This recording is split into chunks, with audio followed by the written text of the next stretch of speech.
Hello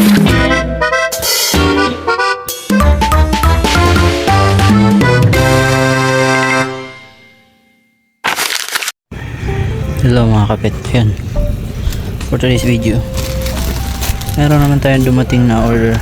So ito is air compressor. So nag order tayo nito from Paraguay. Ayan o. So sa Fish Daddy sana tayo mag order, kaso nga lang wala silang available na air compressor na 25 watts sa Shopee. So kahapon ko lang to in order and ayun, sinip out agad ni seller. So ganun lang kabilis na. So yung ano pala, shop nila is located lang din dito sa Cebu. So malapit lang din sa Naga, which is sa kanila is sa Talisay. So ayun, open lang natin to. And may kasama rin tong hose kasi nga nag-order ako para pang siphon natin sa mga dumi doon sa ating mga crayfish. So ayun, buksan ko muna to and papakita ko na lang sa inyo.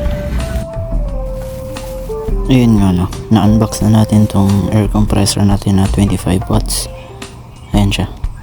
So ulitin ko lang, yung brand nito is ang Risan.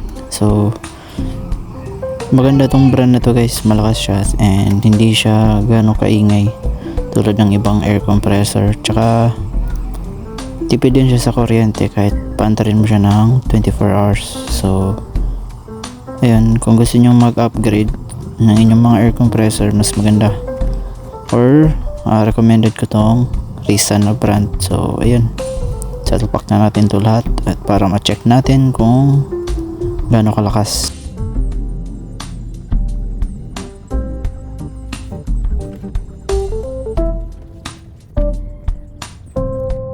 Ito na, nasaksak na natin siya.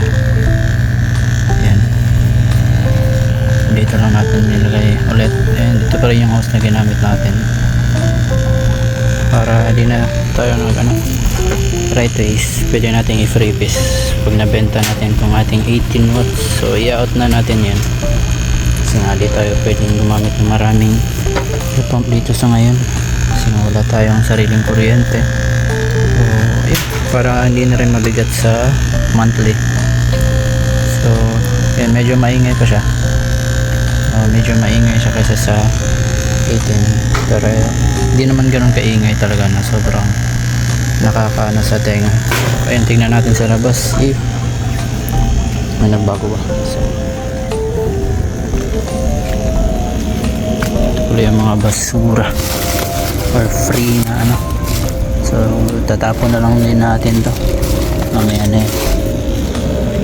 So dito ayun, medyo ayun, lumakas na. Dito rin, ayan o. Dito pwede na natin itong lakasan ng konti. So ito pala yung mga drop ng ating spotted kahapon. Ayan, medyo marami-rami na rin. Parent natin nandito. Ayan. Ayan, lumakas na yung mga hangin. Ayan o, lumakas na. Dito naman. Ayan, malakas na rin. Wait lang, kunin naman itong mga dahon. So pwede na natin itong pahangin na itong or lagyan ng air pump dito sa kabila.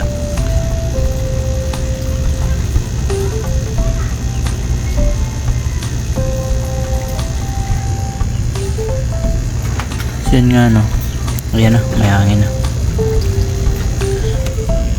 Dito naman yung wala. So mag-a-adjust pa tayo na.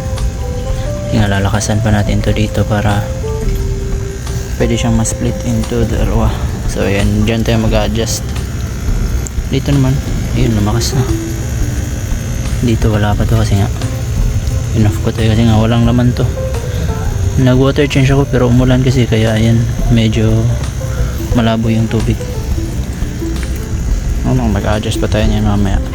Punta naman tayo dito. Ayan,